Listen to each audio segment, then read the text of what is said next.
Muito bem, gente. Eu estou agora ao lado da ministra Damares Alves. Para mim é um prazer muito grande estar aqui do seu lado. Uma alegria, Reinaldo, uma alegria. A satisfação é muito grande. E é o seguinte, começando muito bem. Hoje eu estou aqui de rosa. E eu de azul. E ela de azul. Olha, é um prazer muito grande estar aqui. Então eu quero começar aqui fazendo essa perguntinha aqui. Eu quero que a senhora me diga sobre essa questão aí da regulamentação do ensino domiciliar. Reinaldo, o Ministério da Mulher, da Família e dos Direitos Humanos é um ministério que veio para agregar assuntos que diz respeito à família brasileira, tá? Deixa eu explicar um pouquinho sobre o ministério, me permite? Sim. Esse ministério ficou muito grande, ficou muito bom. Então, nós temos 8 secretarias nacionais. A Secretaria da Criança e do Adolescente, depois vem a Secretaria da Juventude, a Secretaria da Mulher, que é aquela que já existia, que as políticas públicas para mulheres. Depois vem a Secretaria da Família. Aí, no outro lado, vem mais as questões ligadas a direitos humanos. A Secretaria Nacional da Pessoa com Deficiência, a Secretaria Nacional dos Direitos dos Idosos, a Secretaria Nacional da Igualdade Racial. Ali dentro está cigano, quilombolas, indígenas, povos tradicionais. E a Secretaria Nacional da Proteção Global. Lá está a comunidade LGBT, lá está trabalho escravo, lá está o mecanismo contra a tortura. Então, é uma secretaria assim, com todos os temas ligados a direitos humanos. Bom, a Secretaria da Família nasce nesse país propondo ações e políticas públicas que amparem as famílias brasileiras. E aí a gente tem, no Brasil, um número muito grande de famílias que querem o ensino domiciliar. Certo? O que é o ensino domiciliar? São pais que querem educar os filhos em casa. Em muitos países do mundo, nos países mais desenvolvidos, essa é uma modalidade de ensino permitida. Sim. E o Brasil é uma grande potência. O Brasil está caminhando para ser novamente uma grande potência. E nós queremos entregar para o Brasil essa possibilidade, que as famílias que quiserem educar os filhos em casa, a exemplo dos grandes países do mundo, também tenham essa opção. Não é obrigatório, tá? O ensino domiciliar ele não é obrigatório, ele é uma opção. Vamos supor, um pai que mora no interior e que não tem uma boa escolinha para os 6 anos, para a alfabetização. E teria que se deslocar de uma cidade pequena para uma cidade maior. E consegue entender, especialmente as pessoas que moram afastadas dos grandes centros, às vezes tem que viajar 30 quilômetros de uma cidade para outra para levar sua criança na escola. 30 para ir, 30 para voltar, pegando estrada, porque ele é obrigado a matricular a criança. No Brasil hoje, é obrigatório a matrícula do filho com 4 anos. Então, veja, se o pai não colocar o filho na escola a partir dos 4 anos, esse pai sofre punição. Então, a gente vai dar essa oportunidade que o pai que quiser ficar ensinando a criança em casa, ele terá liberdade. Não é nada obrigatório. Mas, na verdade, o Reinaldo vai satisfazer mesmo um grupo de profissionais no Brasil que estão enfrentando essa dificuldade. Por exemplo, o concurso público para a Receita Federal. O auditor passa no concurso, aí ele mora numa cidade grande, as crianças estão matriculadas em boas escolas, aí ele é mandado para uma cidadezinha pequenininha lá no interior do Pará. Aí ele não quer levar os filhos, porque ele não está encontrando lá escolas que continuem, que dê a continuidade da educação que os filhos já estão recebendo no grande centro. E aí o ensino domiciliar vem também para atender a alguns grupos profissionais no Brasil. Sim. Por exemplo, diplomatas. Os diplomatas saem do Brasil, vão para um país pequeno. E chega lá, eles têm dificuldade na escola com os filhos. Então, o diplomata poderá, lá nesse país, dar continuidade à educação do seu filho em casa.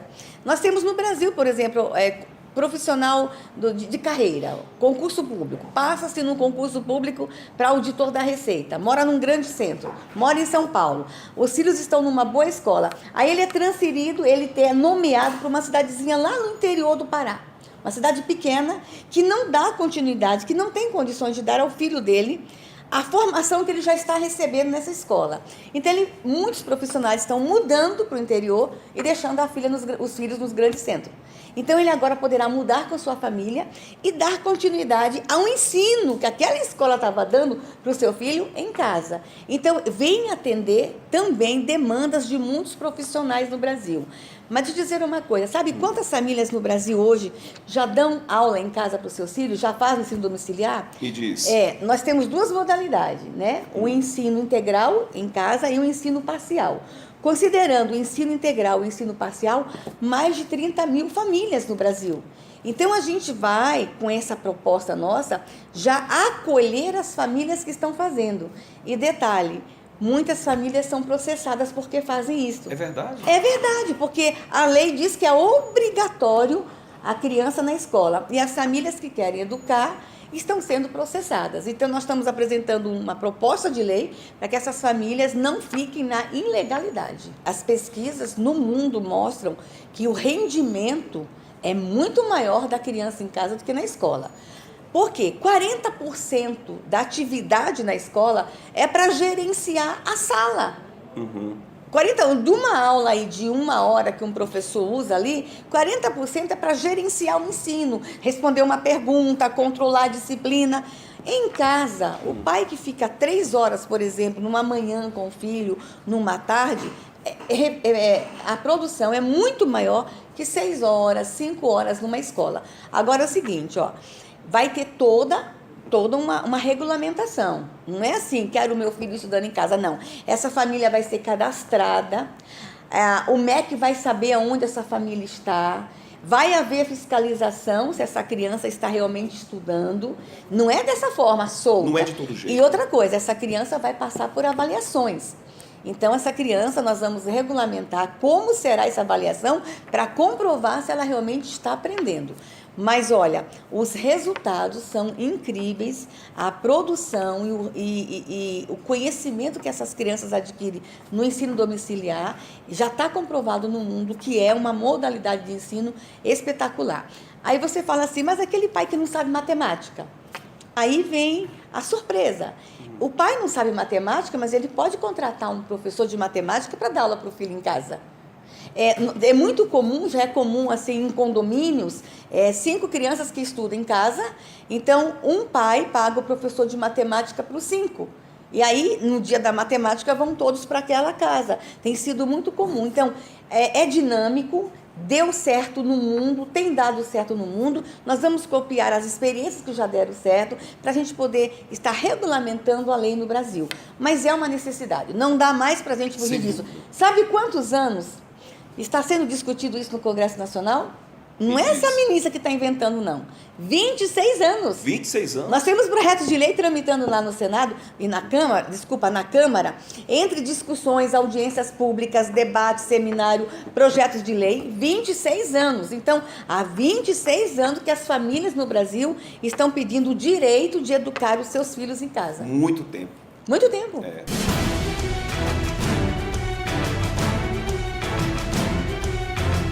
Quero agora falar sobre o trabalho escravo. Sim. É uma realidade no Brasil. Infelizmente, a gente ainda encontra pessoas, né, no trabalho escravo, né, em situações análogas à escravidão. Lamentável, hein? Lamentável. Nós precisamos ter um olhar muito especial para isto. O governo Bolsonaro quer olhar com cuidado. Nós temos a Secretaria Nacional da Proteção Global, dentro do Ministério.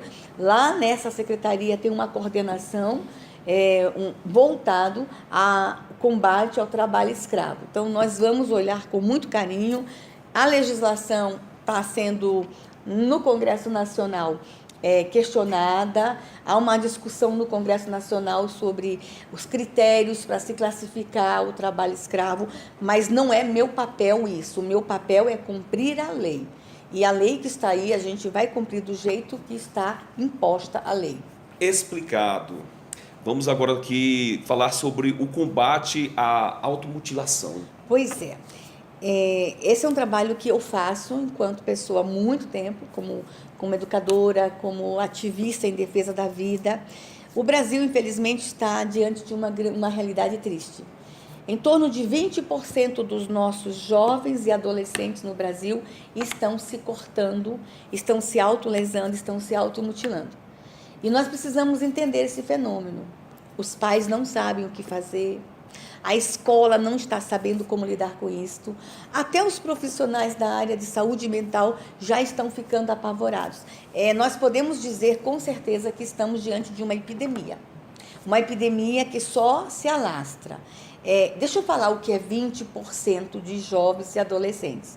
Isso quer dizer 14 milhões, entre 14 e 16 milhões de jovens e adolescentes estão se cortando no Brasil. É um percentual gigantesco. Ó, deixa até, já que nós vamos ser assistidos por muitos pais, deixa até mandar um recado para os pais. Dá uma olhadinha no braço dos seus filhos, dá uma olhadinha na perna, começa a observar o comportamento do seu filho, da sua filha, e se você identificar que o seu filho, sua filha está se cortando, o conselho dessa ministra, a primeira coisa, abrace e abrace.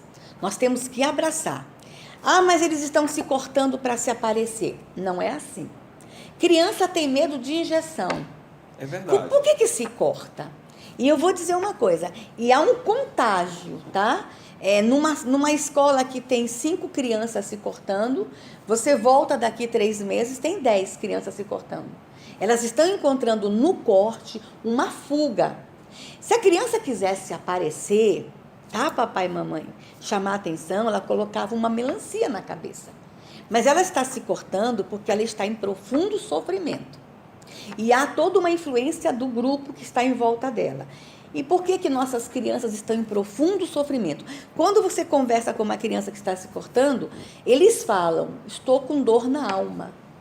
O que está acontecendo com os jovens, adolescentes e crianças no Brasil que estão expressando as suas dores, que estão alegando que estão em profundo sofrimento, se cortando? Então, elas se cortam, Reinaldo, elas cortam a pele, cortam o corpo para sentir dor aqui, para aliviar a dor daqui.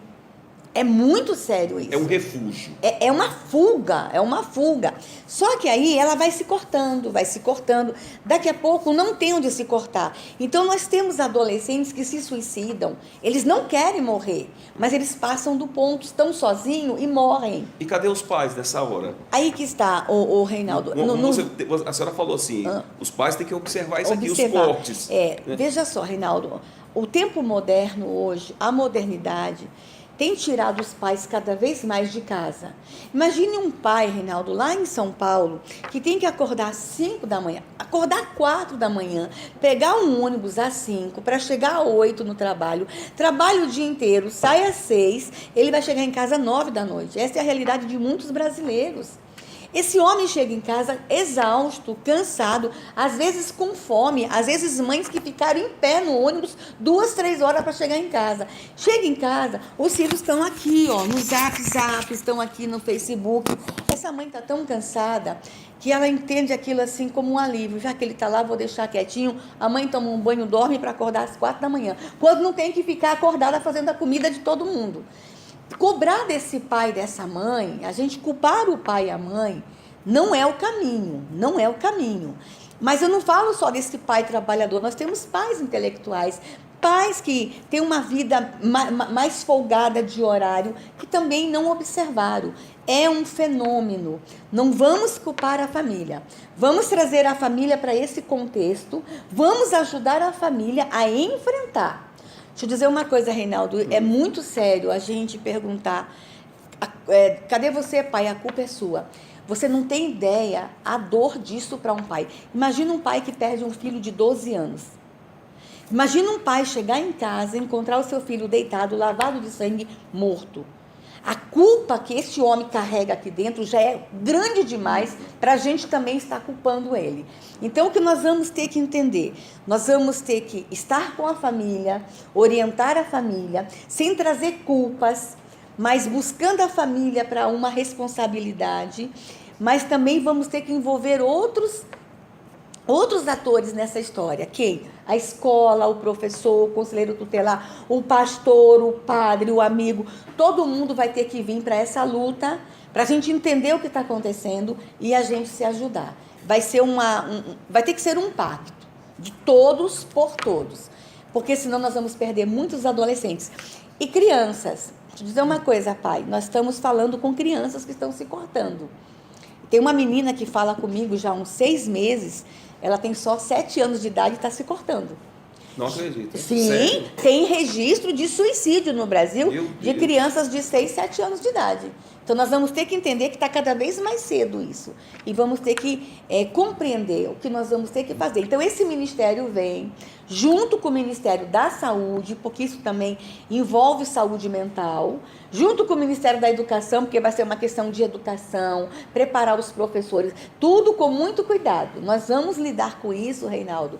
Nós estamos lidando com vidas de criança, e nós precisamos dar uma atenção, ter um olhar especial, com muito cuidado, para não assustar mais do que ajudar.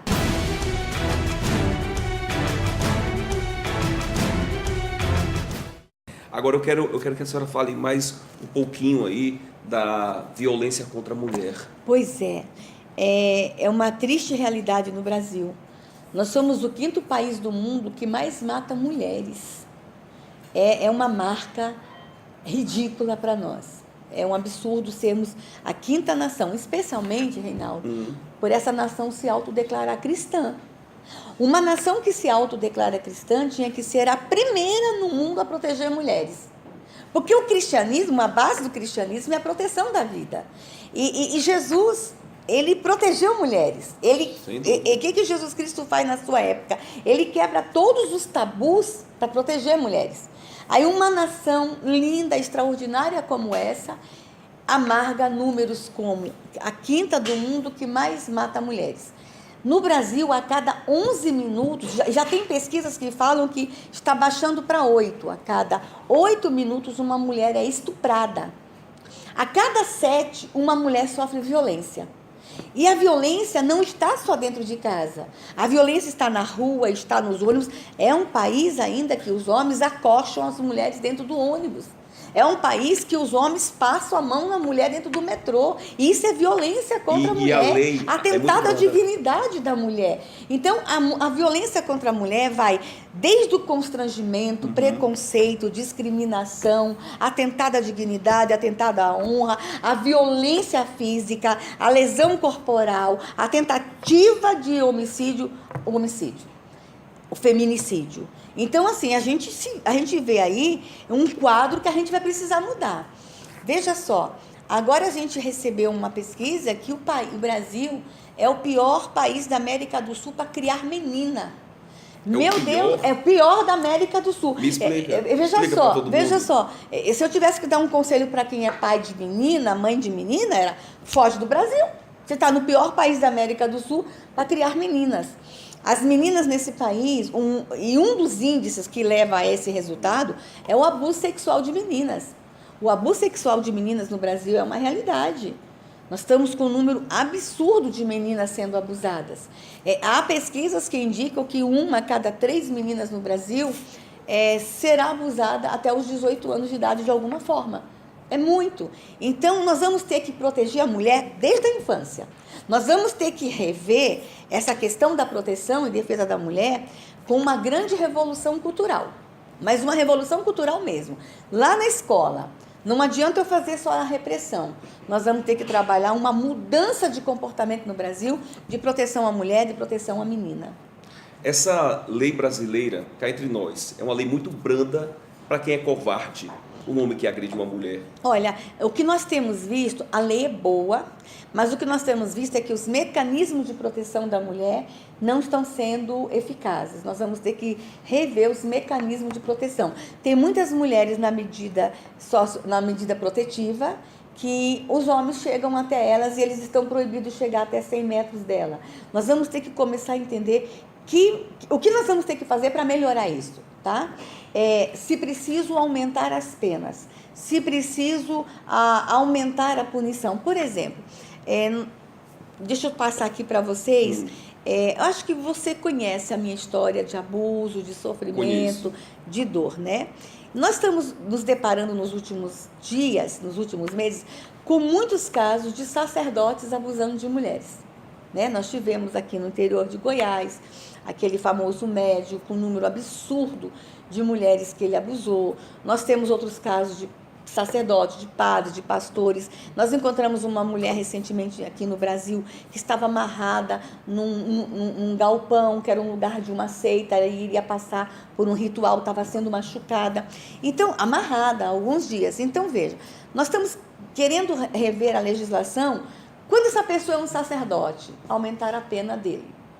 Um sacerdote que abusa, porque a mulher chega até um sacerdote, seja qual for a religião aceita, em busca de conforto. De conforto, de Aí abrigo, esse de homem proteção. está numa posição de liderança, numa posição superior a ela está fragilizada e ele abusa dela, ele machuca ela. Então nós vamos começar a rever a legislação de proteção à mulher, se possível, aumentar as penas. Mas acredito que não é só a repressão, vamos ter que trabalhar lá na escola. Exato. Eu tenho conversado muito com educadores, olha, vamos ensinar o menino a respeitar a menina em sala de aula? Vamos ensinar o menino a ver a menina como princesa? As feministas não gostam quando eu falo isso, mas eu vou falar sempre sobre isso. O menino tem que entender que a menina é diferente. Lógico. Que a menina é um ser especial que tem que ser amada e protegida. Essa coisa da gente colocar todo mundo como igual, que é a tal da ideologia de gênero, não tem mais menino, não tem mais menina, é todo mundo igual. Quando você passa para o menino que a menina é igual, se ela é igual, ela aguenta um soco. Se ela é igual, ela aguenta uma porrada. Então a gente tem que mostrar o seguinte, olha, ela é igual em direitos, ela é igual em respeito. Fisicamente mas não. Ela fisicamente é diferente. E ela tem que ser protegida. Ela tem que ser cortejada. Já pensou a gente fazer uma grande campanha nas escolas, dos meninos levarem flores para as meninas? Os namorados não estão dando mais flores. Toda mulher gosta de flor. Toda mulher gosta de ser paparicada. Amada, protegida. Amada. Não estou colocando aí a mulher numa situação de fragilidade. Estou colocando a mulher como um ser diferente e que o menino tem que respeitar ela na sua condição. Já pensou a gente fazer os antigos bailezinhos que tinha antigamente, que o menino ia todo com reverência. Galanteador. Não existe mais isso. O que nós vemos com os meninos de 12 anos? Um baile extremamente sensual, em que a menina é consumida nesses bailes. Como objeto. Não estou querendo voltar ao Brasil à idade da pedra. Mergulhar esta nação na idade medieval, não. Nós podemos resgatar alguns valores sendo uma nação poderosa, moderna, com mulheres respeitadas, com crianças respeitadas, mas alguns valores foram perdidos. Tá? Ensinar os meninos a abrir a porta do carro com uma mulher. Ser cavalheiro. Ensinar o menino a ser cavalheiro, a servir uma mulher. Gente, eu acho que nós vamos ter que resgatar valores. E vai ter que ser lá na escola, um trabalho lá na escola. O negócio está bagunçado. Ensinar os maridos a levar presente, flores, levar café da manhã para as mulheres. Você gostou dessa? Gostei demais. Gostou dessa, então. Eu tenho que aprender também, viu? Ser mais cavalheiro. Então, o que eu vejo é o seguinte... Não vai ter crise, viu? Com a parada fazendo isso, não vai ter crise no casamento. Nós vamos ter que fazer uma mudança cultural. Começando lá na escola. Na escola. Tá? Começando na escola. E aí a gente vai chegar a índices diferentes, mas reprimir, fazer campanhas de conscientização. E esse ministério vem para buscar as grandes alternativas, que já existem muitas iniciativas dando certo no Brasil. Vamos buscar essas iniciativas, o que está acontecendo de bom lá numa cidade do Nordeste. Nós temos lá no Espírito Santo a doutora Hermínia, uma juíza extraordinária, que ela criou o botão do pânico. Sim. A mulher que está na medida socioprotetiva, sim, essa mulher tem um botão. Então, quando ela vê que o agressor está se aproximando da casa, ela aperta o botão e imediatamente, em 3 minutos, tem uma viatura perto dela. Que coisa maravilhosa. Então, a gente podia pensar, quem sabe, num aplicativo, a mulher que está sendo agredida ter esse aplicativo e ela chamar imediatamente. Todo mundo tem um celular hoje. Então, buscar mecanismos mais eficientes e eficazes na proteção da mulher. Como será o trabalho da FUNAI no seu ministério? Então, o meu ministério, como eu falei, tem 8 secretarias nacionais e ainda ganhei a FUNAI. Ganhamos, é um presente. Esse ministério ficou muito feliz quando recebeu a FUNAI, porque a questão indígena tem que ser vista de uma forma muito ampla. Nós vamos ter que lutar pelos direitos dos povos indígenas, todos os direitos. Nós queremos trazer para o índio uma proteção global. E o ministério certo era esse. Por quê? A FUNAI estava lá, é um grande questionamento no Brasil. A FUNAI estava no Ministério da Justiça. Por que saiu do Ministério da Justiça e veio para cá? Porque o Ministério da Justiça mudou.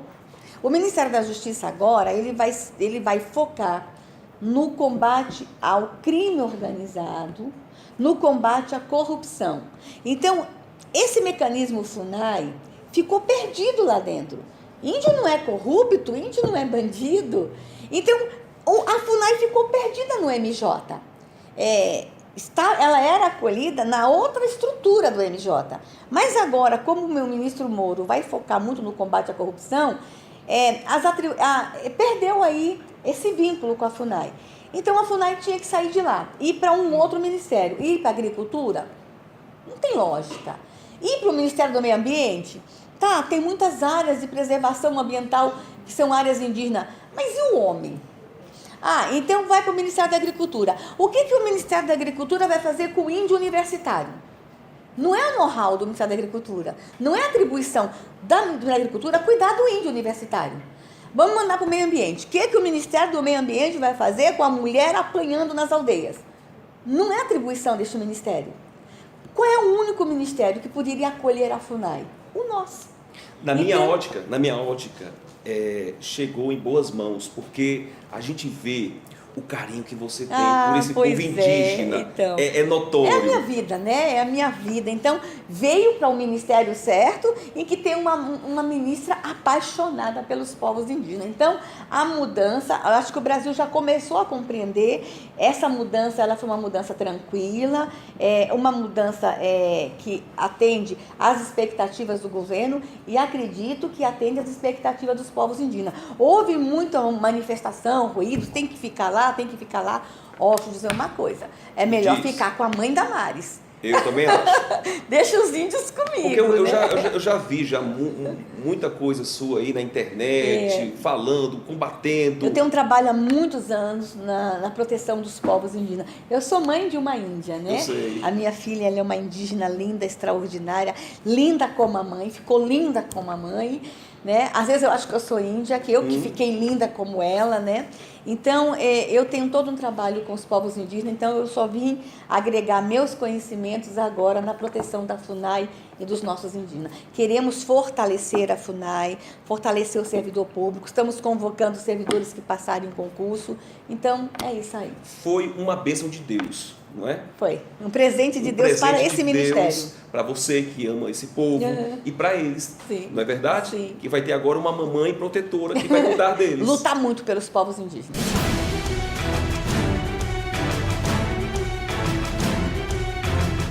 Como vai funcionar a questão da educação sexual na escola? Olha, isso é um tema do Ministério da Educação, né? Não é desse ministério, mas nós estamos acompanhando. A educação sexual ela vai ser aplicada de acordo com a idade, com o material certo, obedecendo às especificidades de cada idade. A educação sexual ela precisa acontecer, mas com pessoas preparadas para ministrar as aulas de educação sexual.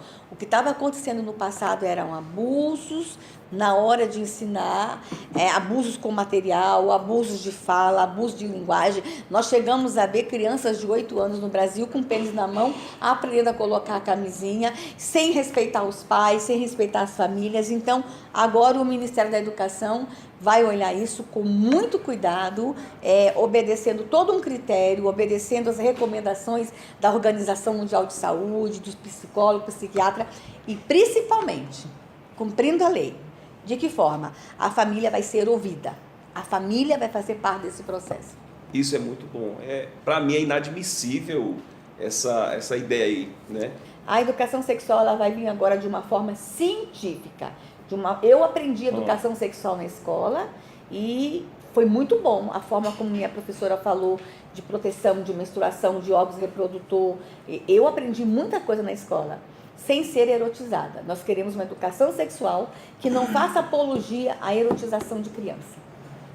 Muito bem, gente. Essa é a ministra Damares. Foi um prazer muito grande estar aqui com a senhora e que Deus venha abençoar o seu trabalho, viu?